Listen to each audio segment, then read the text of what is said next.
I found it by accident. A tube of lubricant wedged beneath the passenger seat of my wife's car. I stared at it longer than necessary, the rain tapping against the garage roof, my hand frozen in the shadows.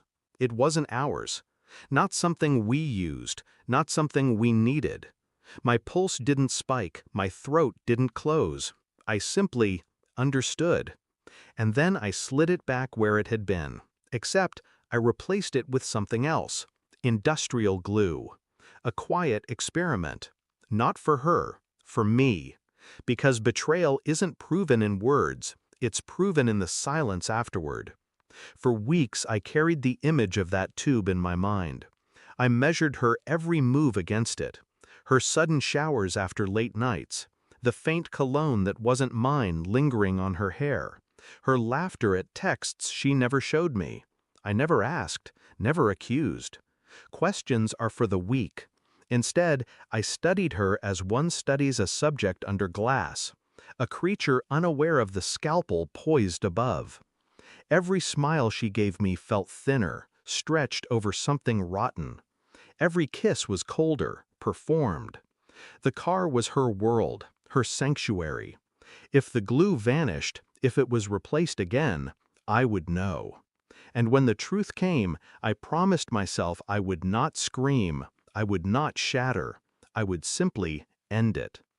The glue disappeared 2 weeks later. She said she was working late. I tracked her phone instead.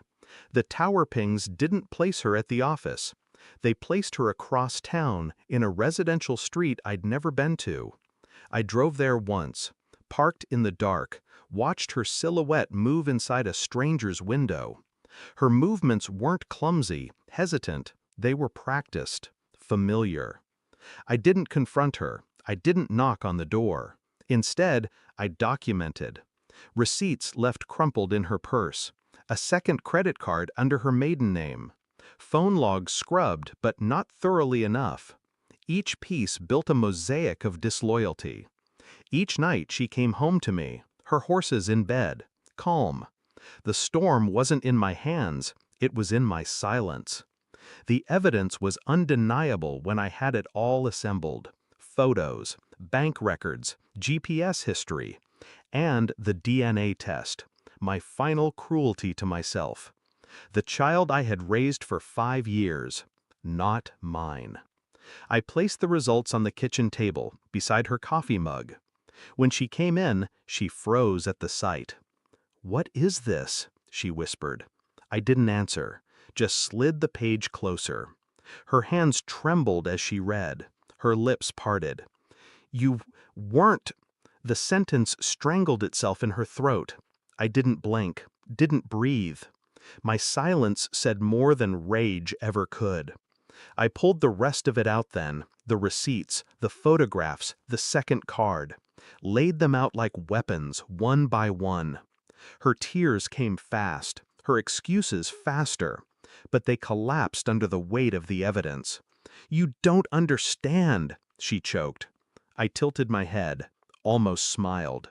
"No," I said, my first word all night. "You don't." Her face crumbled. She reached for me, desperate. I stepped back. Rejection is sharper than any blade, and silence is deadlier than any scream. I left her there, surrounded by the ruins she had built with her own hands. The house is quiet now. She's gone, though her calls still try to reach me. I don't answer. I don't need to. Power isn't in exposure. Power is in withdrawal. Letting her rot in the echo of what she destroyed. The child? No, not mine. I will care for still. The betrayal was hers, not theirs, but her shadow has no claim here anymore. I feel no pity, no sorrow, no rage. Only clarity. Because in the end, the tube under her seat was never about lubricant. It was about truth. And I had already glued her fate shut the moment I found it. Thanks for watching. Don't forget to like, share, and comment. Subscribe now to Cheating Stories Insight World for more amazing stories.